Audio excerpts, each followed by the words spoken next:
I used this journal from March 8th through May 13th, 2025, and I completely filled it, every single page. I truly enjoyed my time in it. I used several line guides along the way because my glasses prescription needs an update and it's gotten a little harder to see the light gray dots. I never want to make anyone feel like journaling requires fancy tools. So today is just a flip through of my A5 stalogy dot grid notebook, which was kindly gifted to me.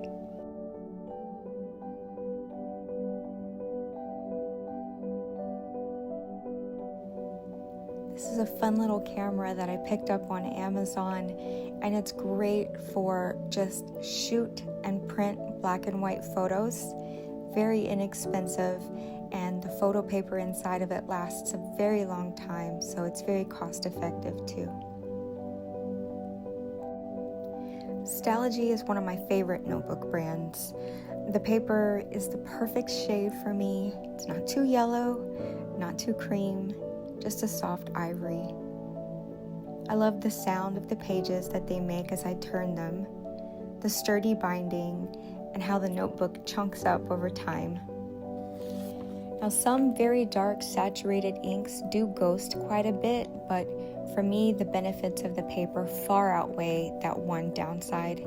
It's smooth with just the right amount of tooth, and it displays ink colors beautifully. It really is an all-around just fantastic notebook, and I'm so thankful to have been given this one. I received this as a gift. I've journaled in pocket size, B6, and now A5, and I think A5 is my favorite. New pen day. A lot happened during my time in this journal. There were ups and downs with my mental health, and a medication change that initially made things harder, and some entries in here cut really deep, and there are some that I actually feel led to share with you today, and so I hope you don't mind.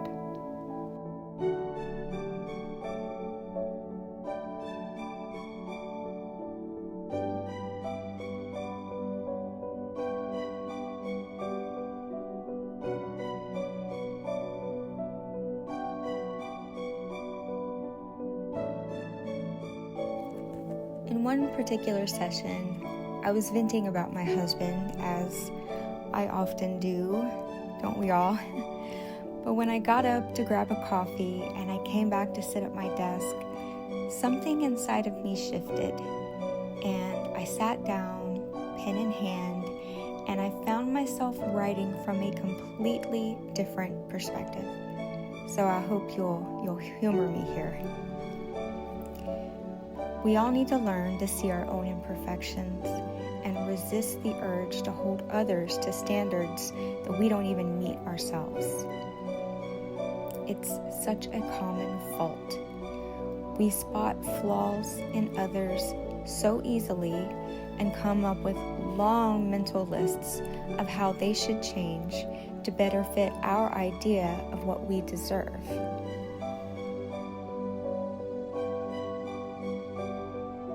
But the truth is, we are just as flawed, and they're likely thinking the same things that we are. When they finally express their frustrations, we get defensive, we feel hurt, and we lash out. We want them to hear our complaints and to reflect on what they've done to us and to consider how they can do better. But we don't often stop to do the same for them. It's like we're all wounded animals snapping at everyone around us to protect ourselves.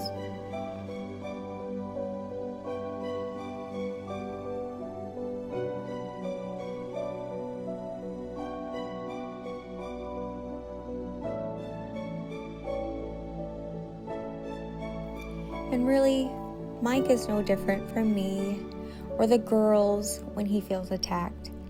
He gets defensive, just like the rest of us. But if we want to grow, to really grow, We, meaning I, need to be willing to sit with the hard things and hear them about ourselves, to sit with them quietly and sift through the raw emotion and search for the nuggets of truth inside. And then we need to own it. We need to acknowledge it, recognize the other person's experience and feelings, and make a conscious choice about how we're going to move forward with that new understanding.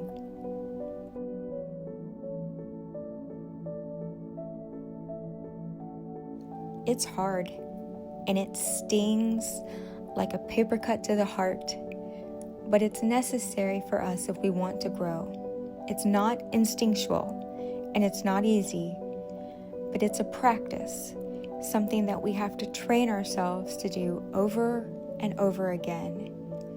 And we won't always get it right, but we have to try.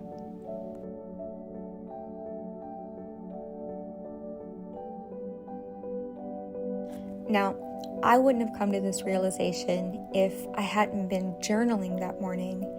If I had just gone out to run errands or distract myself on my phone, I wouldn't have reached that clarity. So it was my journaling and writing that brought it out of me. It's that stream of conscious flow where something honest and healing rises up from beneath the noise. And I wanted to share that with you, just in case it resonates, and maybe encourage you to write through your own tangled thoughts as well. So here are some other thoughts from other pages that are just as they're written, just raw and out there and a little bit silly.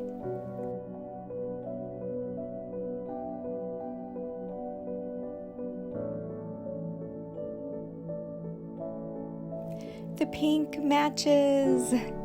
This pink magenta ink and this nib go together so perfectly. It's uplifting to write with, even though pink isn't a color I'm usually drawn to. But that's the magic of fountain pens, isn't it? And inks.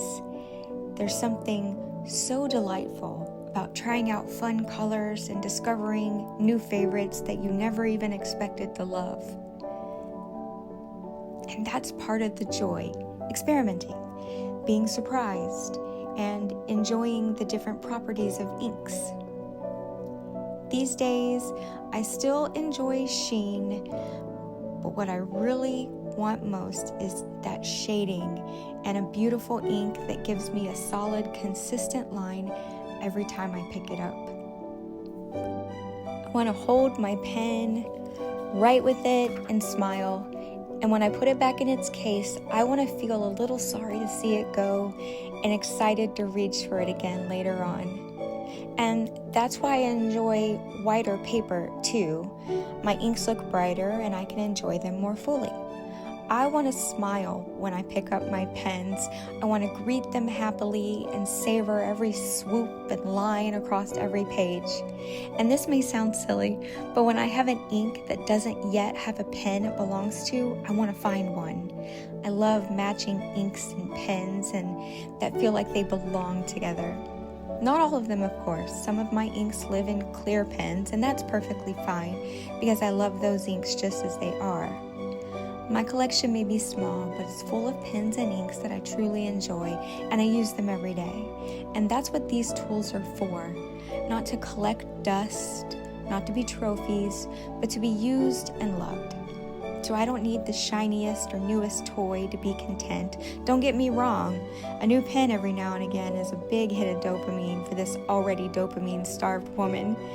But as of today, even if I never bought another pen, I would still be content with the ones that I have. They each have stories, and because I'm ridiculous, they all have names too. Anyway, I went on like this for several more pages, so I'll spare you the rest for now. But my journals are more than just a collection of pages with pretty pictures. On my pages, I learn more about myself every day, and you can too. And that's what stream of conscious journaling is all about. It's not about poetic and introspective, and some of it's downright useless nonsense. But by putting what's in your head on paper, by any means necessary, we can weed through the nonsense to find the wisdom and the whimsy and learn to love ourselves a little bit more each day. So I hope you've enjoyed this flip through, and if you have, please leave me a like and please comment down below. Tell me what you're currently journaling in, and if you have any helpful prompts you think might be nice to see in an upcoming video, that would be great to know too. Now, if you enjoyed this content, I hope you will consider subscribing, and thank you so much for watching. And I'll leave you to the music and a blooper at the end.